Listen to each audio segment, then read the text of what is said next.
বর্ণালী ব্যানার্জির আহ্বানে সাড়া দিয়ে কলকাতা বাঙুর অ্যাভিনিউ থেকে ছুটে এসেছেন একজন সংগঠক বিশ্বরঞ্জন চৌধুরী, যিনি বর্ণালী ব্যানার্জির আহ্বানে সাড়া দিয়ে শুধুই নয়, আজকের 10ই মার্চ তিনি যে রক্তদান দেবেন বলে প্রস্তুতি নিয়েছেন, শুয়ে পড়েছেন বেডে।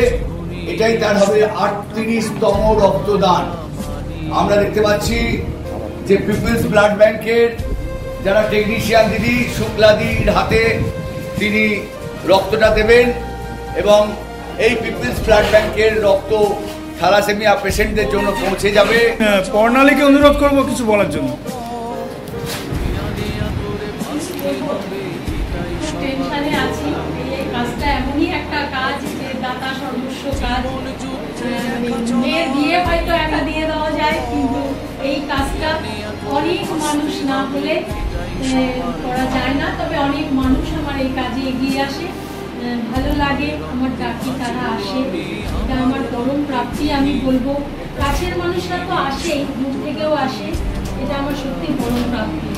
আমি ফেসবুকের মাধ্যমে পোস্ট করি, তাতে অনেক তাদের হয়তো আমি কোনোদিন দেখিনি সামনাসামনি, তারা আমার ডাকে সাড়া দেয়, প্রতি বছরই আসে, পরিচয় হয় সামনাসামনি। যেমন কাঁচাপাড়া থেকে এসেছেন এই দাদা, আমি হালি শহরে থাকি, কিন্তু বাঙুর থেকে এসেছে বিশ্বরঞ্জন দা, ওখানে আমার প্রতিবেশী, আমার পুত্র সম, প্রতি বছর ব্লাড দেয়। সত্যি এদের বলতে হয় না, এরা আছে বলেই আমি সাহসটা পাই। আর এই আর কি, বিশ্বরঞ্জন দা অনেক দূর থেকে এসেছে, মানে অপ্রত্যাশিত এই কারণে বলবো, বিশ্বরঞ্জন দা বলেনি যে আসবো, হঠাৎ এসে উপস্থিত হয়েছে। এটা 38তম হচ্ছে, লক্ষ্য 50 তো অবশ্যই করবো।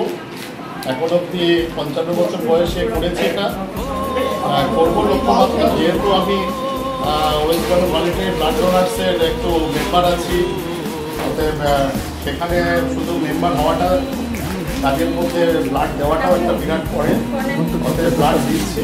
বাস এইটুকু চলুক, দেখা যাক সবাই ব্লাড দেবে। ব্লাড দিলে মানে আমার যেটা বক্তব্য সবসময় ডক্টর অরুণোদয় মণ্ডলে একটা কথা বলে, নিজের উপকার হয়, এইটা মাথায় রেখে রক্ত দেয়। বাস, অন্যের কথা ভাবুন পরে, নিজের কথা আগে ভাবুন, নিজের উপকার হয় ব্লাড।